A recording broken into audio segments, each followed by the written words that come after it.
Assalamualaikum, nama saya Muhammad Hafizuddin bin Zulkifli. Nombor wajib saya adalah 10DP22F1006. Kami di bulan nombor 1 ingin menerangkan tentang e-follow. Tajuk kami yang dipilih adalah nombor 7. Okay. Hasil video ini betul untuk meningkatkan kesedaran tentang keburukan penggunaan arang batu sebagai sumber tenaga elektrik, khususnya dari segi kesan kepada kesihatan manusia dan alam sekitar. Video ni untuk turut mengenalkan alternatif tenaga yang lebih bersih dan lestari yang sesuai seperti tenaga solar, hidro, biomas dan angin. Kenapa buruknya penggunaan arang batu? Dari segi pencemaran udara, penggunaan arang batu menghasilkan gas rumah kaca atau CO2 dan gas berbahaya lain seperti sulfur dioxide, CO2 dan nitro SO2 dan nitrogen oxide yang menyebabkan masalah kesihatan dan pencemaran. Dari segi perubahan iklim, kebakaran arang batu bukan memang kepada fenomena cuaca ekstrim yang memberi kesan kepada manusia dan alam.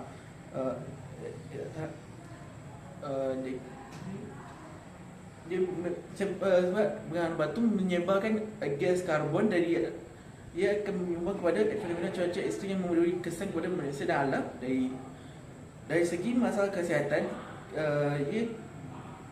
pembakaran arang batu ni akan memberi penyakit pernafasan dan risiko kanser yang berpunca dari pencemaran arang batu. Dari segi biodiversity, penggunaan arang batu yang akan mengganggu habitat semula, jadi ia akan menjejaskan kehidupan liar dan menyebabkan kepupusan spesies tertentu.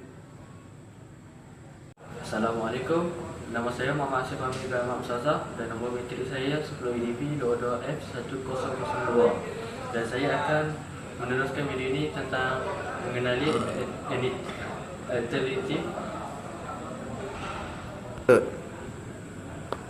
alternatif tenaga solar boleh dipengaruhi adalah tenaga solar. Potensi Malaysia sebagai negara yang menerima sinaran matahari sepanjang tahun dan faedah pemasangan panel solar, dan seterusnya tenaga hidro adalah tenaga air.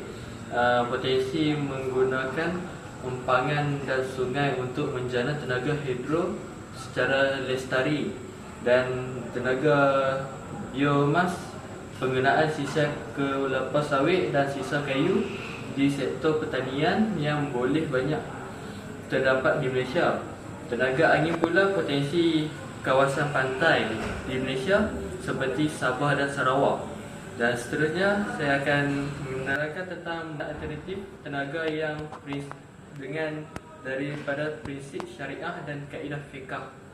Mengenai kaedah ini adalah menekankan masalah dalam penyediaan tenaga bersih dan selamat kepada masyarakat, dan memastikan tenaga boleh diperbarui mematuhi prinsip al-dahar yuzal, dan kemudaratan mesti dihalang dengan mengurangkan pencemaran alam. Sekian, terima kasih. Assalamualaikum warahmatullahi wabarakatuh. Nama saya Muhammad Fahmi bin Muhammad Rahim, kelas DP5A dengan nombor pendaftaran 10DP22S1007. Hari ini saya nak menjelaskan pandangan Islam mengenai alam sekitar berdasarkan prinsip syariah etika Islam. Video ini mengupas tanggungjawab manusia dalam menjaga alam dan menggunakan sumber yang tidak merosakkan ciptaan Allah. Yang pertama, saya akan menguraikan tentang prinsip syariah. Maqasid syariah iaitu penjagaan nyawa dan kesejahteraan melalui penggunaan sumber tenaga yang tidak merosakkan alam. Maslahah dan mudarat, kepentingan mengambil pendekatan tenaga bersih untuk manfaat masyarakat dan mengelakkan kemudaratan. Elemen yang kedua adalah etika Islam dan amanah, iaitu khalifah dan amanah. Tanggungjawab manusia sebagai khalifah di bumi sesuai dengan surah Al-Baqarah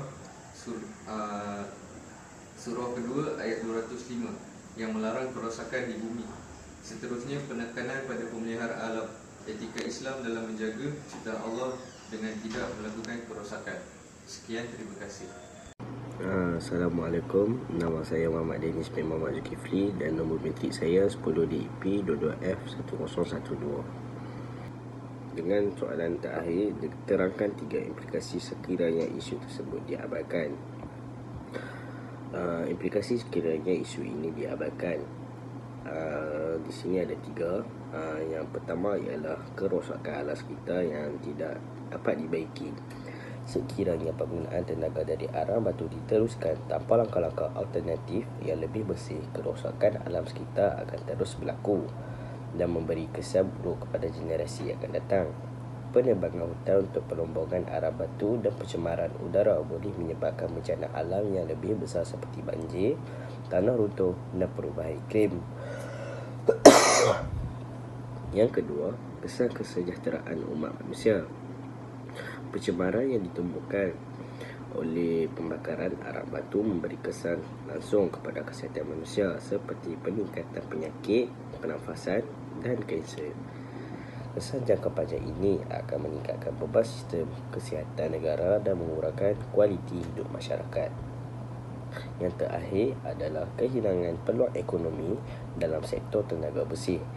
Dengan mengabaikan penggunaan sumber tenaga boleh diperbarui, Malaysia berisiko kehilangan peluang ekonomi yang boleh diwujudkan melalui sektor tenaga hijau. Pelaburan tenaga suria, angin dan biomas dapat membuka peluang pekerjaan baru, meningkatkan pendapatan negara dan menarik pelaburan asing. Dengan mengambil kira implikasi-implikasi ini, adalah penting bagi negara Malaysia untuk beralih kepada sumber tenaga yang lebih mesra alam dan lestari untuk memastikan kelangsungan alam sekitar kesejahteraan rakyat pada masa depan.